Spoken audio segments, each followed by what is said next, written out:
கல்வி இணையதள தொலைக்காட்சி நேயர்களுக்கு எனது அன்பார்ந்த வணக்கம். நான் உங்கள் ஸ்ரீலேகா. நம்ம இப்போ எங்க இருக்கோம்னா, நங்கநல்லூர் 19வது தெரு குரு சரவண அபார்ட்மெண்ட் அமைந்துள்ள ஸ்ரீ லட்சுமி நரசிம்ம சுவாமிகள் சந்நிதியில அருள்வாக்கு மையத்துல நம்ம இருக்கோம். பல ஆண்டுகளாக அருள்வாக்கு சொல்லிக் கொண்டிருக்கும் ஸ்ரீ லட்சுமி நரசிம்ம சுவாமிகளை தான் நம்ம இன்னைக்கு பார்க்க வந்திருக்கோம்.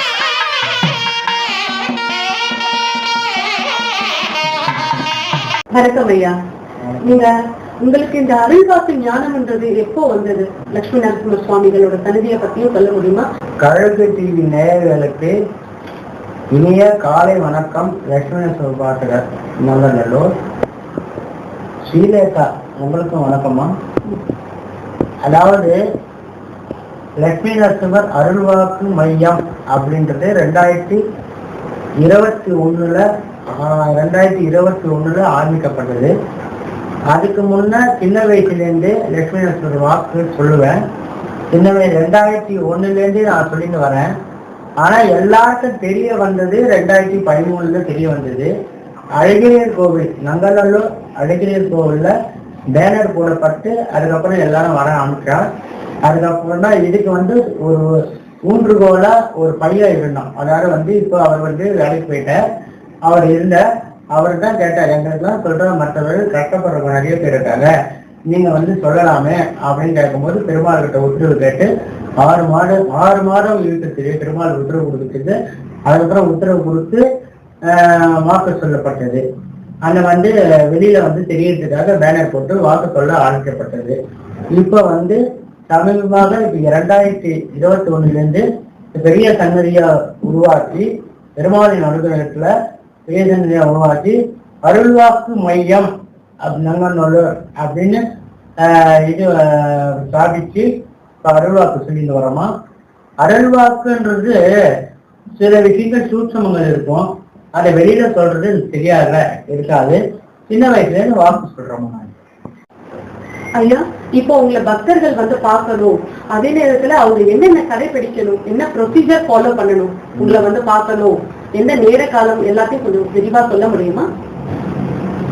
அதாவது சன்னதி லட்சுமி நரசிம்மர் அருள்வாக்கு மையம் நங்கநல்லூர்ல உள்ள சன்னதி டைமிங்ஸ் காலையில 9:30 1 மணி வரைக்கும் உண்டு. அதுல 11 மணிலேருந்து வாக்கு சொல்லப்படும். வாக்கு 11 மணிலேருந்து 1 மணி வரைக்கும் வாக்கு சொல்லப்படும். என்ன 11 மணிலேருந்து கேட்கலாம்.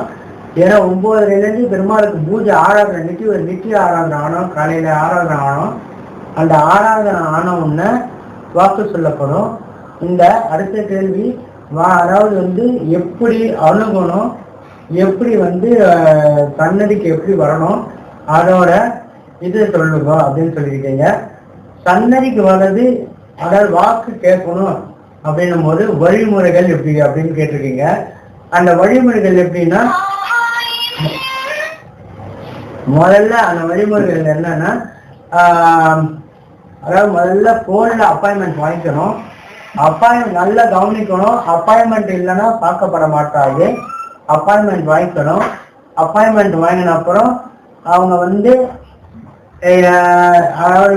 அதாவது என்ன கேட்கணும் அப்படின்ட்டு முதல்ல அவங்களே செட் பண்ணி அதாவது எப்படின்னா, அவங்க ஒரு கொஸ்டின் கேட்கணும்னு நினைப்பாங்க. அதை அவங்க கரெக்டா அந்த வாக்கு வரும்போது கேட்கணும். ஏன்னா தடுமாறக்கூடாது. வாக்கு ஏன்னா few seconds or few minutes தான் இருக்கும். டக்குன்னு சொல்லணும் வாக்கு. அதனால தாமதப்படுத்தாமல் வாக்கு கேட்டு போலாம் என்பதை தெரிவித்துக் கொள்கிறேன். அவங்க எப்படின்னா, அவங்க பழம் பூக்கம் எல்லாம் வாய்ந்து வரணுமான்னு கேட்கறாங்க. அது அவங்க சௌகரியம். அதனால பெருமாள் அதாவது மிச்ச விஷயங்கள்ல கான்டாக்ட் பண்ணணும், தெரிஞ்சுக்கணும்னா சன்னதியின் போன் நம்பர் டிஸ்கிரிப்ஷன்ல கொடுக்க போறோம். போன்ல கேட்டு விவரங்களை தெரிஞ்சுக்கலாம் என்று அண்மையில நம்ம சன்னதி சார்பில் நடந்த ஸ்ரீ லட்சுமி நரசிம்ம சுவாமிகளோட திருக்கல்யாணத்தை பத்தி, அதே நேரத்துல அதுல நடந்த இனிமையான தருணங்களை பத்தி நீங்க சொல்லணும்னு நான் நினைக்கிறேன். கல்யாணத்தை பத்தி உனக்கு சொல்லணும் இல்லையா, அவளா எதிர்பார்க்கிறாங்க இல்லையா. இத பத்தி கல்யாண உற்சவம் தெய்வ கல்யாண உற்சவம், தெய்வ திருமணம். தெய்வ திருமணம்ன்றது விசேஷம், எல்லாரும் தெரிஞ்சுக்குவோம். தெய்வ திருமணத்துல கலந்துக்கிறது ஒரு யாகம் பண்ற மாதிரி, ஹோமம் பண்ற மாதிரி ஒரு ஐதீகம் அது. இது நங்கநல்லூர் கோலாகல லட்சுமி நரசிம்ம சுவாமி சன்னதி நங்கநல்லூர்ல 6வது வருடமாக கல்யாண உற்சவம் முடிஞ்சிருக்கு. சிறப்பாக மிக பிரம்மாண்டமாக நடைபெற்றது.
அனைத்து ஜனங்கள் நிறைய பேர் பெருமான அனுகிரகத்தை பெற்று கொண்டு போயிருக்காங்க.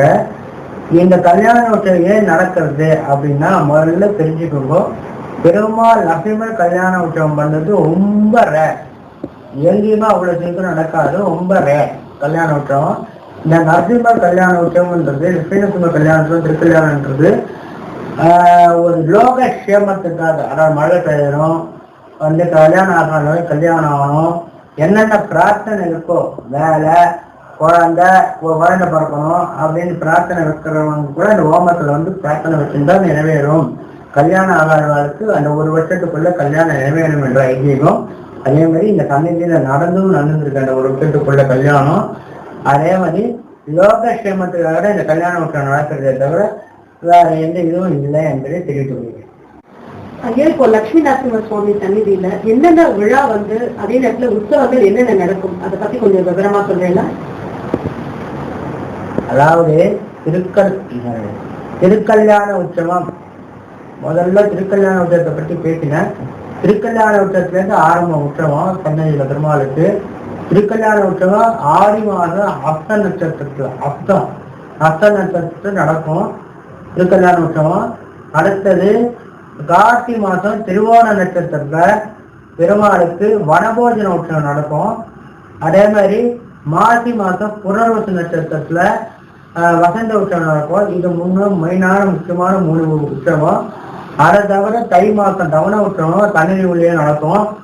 அதே மாதிரி சித்திர மாசம் சித்திர அர்த்தம் அவதார உற்சவமாக அன்னகோடி உற்சவம், திருப்பாவடைன்னு சொல்லுவார், திருப்பாவடை உற்சவம் அன்னகோடி உற்சவம் நடக்கும். அதே மாதிரி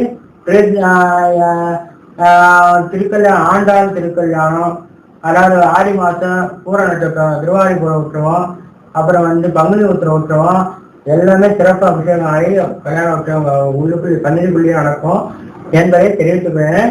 அனைவரும் இந்த சந்நிதியை தரிசித்து போகணும் என்று பிரார்த்திக்கிறேன். அதே மாதிரி இந்த சந்நிதியோட இன்னொரு முக்கியமான விஷயம் என்னவென்றால், அதாவது அபிஷேகம் எப்போனா அஸ்த நட்சத்திரத்துக்கு அபிஷேகம், திருவோண நட்சத்திரத்துக்கு அபிஷேகம், சுவாதி நட்சத்திரத்துக்கு அபிஷேகம், ரோகிணிக்கு அபிஷேகம், இதே மாதிரி அபிஷேகங்கள் இதுமாதிரி நடக்கும். அதே மாதிரி பிரதி வெள்ளிக்கிழமை, அதாவது எல்லா வெள்ளிக்கிழமையும் தாயாருக்கு அபிஷேகம் உண்டு என்பதை தெரிவித்துக் கொள்கிறேன். அஸ்த நட்சத்திர, அதாவது அஸ்தம் வெள்ளிக்கிழமை வந்தாலும் தாயார் கூட தெரிஞ்சிடும். சுவாதி திரும்பிஞ்சிரும் வெள்ளிக்கிழமை வந்தா தாயார் கூட தெரிஞ்சிடும். அதே மாதிரி திருவோணமும் வெள்ளிக்கிழமை வந்திருந்தாக்கா தாயார் கூட திரும்பிஞ்சிடும் அபிஷேகம். 2 பேருக்கும் ஒன்னா நடக்கும் என்பதை தெரிவித்துக் கொள்கிறேன். இதுல பிரதோஷம் விசேஷம். இந்த சன்னதியில பிரதோஷம் 2 பிரதோஷம் விசேஷம். கோலாகல லட்சுமி நரசிம்மர் அப்படின்னு வாக்குத்தல் பெருமாளுக்கு அபிஷேகம் ஆகி பெருமாள் 6வது நாளில் வாக்கு சொல்வார் என்பதை தெரிவித்துக் கொள்கிறேன். இந்த வாக்கு அதாவது இந்த பிரதோஷம் மட்டும் 5:30 மணிக்கு ஆரம்பிச்சு 8:30 மணி வரைக்கும் நடக்கும் என்பதை தெரிவித்துக் கொள்கிறேன். இந்த வாக்கு வந்து கேட்கிறவா வந்து 6 மணிக்கு 6:30 மணிக்கு வந்தா கரெக்டா இருக்கும் என்பதை தெரிவித்துக் கொள்கிறேன். சாயந்தரமா இல்ல காத்தாலையா? சாயந்தரம் 6:30 மணிக்கு. இந்த சன்னதியில் பெருமாள் வந்து சக்தி வாய்ந்தவர். இங்க வந்து பெருமாளன் தாயாரன் தான் பேசுறாரு தவிர நான் ஒரு கருவியா தான் இருக்க, பெருமாளோட பிரதிநிதியா தான் இருக்கேனே தவிர நானே கடவுள் கிடையாது. அதனால பெருமாள்கிட்ட வந்து பிரார்த்தனை பண்ணிட்டு எல்லாரும் வந்து வாக்கு கொள்ளுமாறு கேட்டுக்கொள்கிறேன். அதே மாதிரி திருப்பியும் சொல்றேன், அப்பாயின்மெண்ட் வாங்காமல் வாக்கு பார்க்க முடியாது என்பதை தெரிவித்துக் கொள்கிறேன். இன்னொரு விஷயம் தயவு செய்து கேட்கிறேன், அதாவது போன்ல வாக்கு சொல்லப்பட மாட்டாது. ஏன்னா வாக்கு போன்ல சொன்னா புரியாது, கட் ஆயிடுச்சுன்னா உங்களுக்கு புரியாம போயிடும். போன் வந்து செல்போன் சிக்னல் கிடைக்கிறதுனா உங்களுக்கு கஷ்டமா இருக்குன்றதுக்காக தான். வாக்கு என்பது பகவானோடது. அதனால நினைச்ச போது போன்ல கேட்க முடியுன்றத உன்னை தவிர்க்குமாறு கேட்டுக்கொள்கிறேன். இது வந்து ஒரு வேண்டுகோளால வைக்கிறேன், வேற ஒண்ணும் இல்லை. ஸ்ரீமதி ராமாஜாயன்மா, ஸ்ரீமதி வரவன் விழியமா. என்ன நேயர்களே, நம்ம சுவாமிகளை சந்திச்சதுல மிக மகிழ்ச்சி அடைகிறோம். அதே நேரத்துல இந்த அருள்வாக்கு மையத்துல வந்து நம்ம சுவாமியை சேவிச்சதையும் அதே நேரத்துல சன்னதியில வந்து லட்சுமி நரசிம்மரையும் சேவிச்சதையும் மன மகிழ்ச்சி அடைகிறோம். மீண்டும் மற்றொரு நிகழ்ச்சியில் சந்திக்கும் வரை நான் உங்கள் ஸ்ரீலேகா. நன்றி, வணக்கம். இந்த நிகழ்ச்சி உங்களுக்கு பிடிச்சிருந்தா லைக் பண்ணுங்க, ஷேர் பண்ணுங்க, கமெண்ட் பண்ணுங்க, மறக்காம சப்ஸ்கிரைப் பண்ணுங்க. தேங்க்யூ.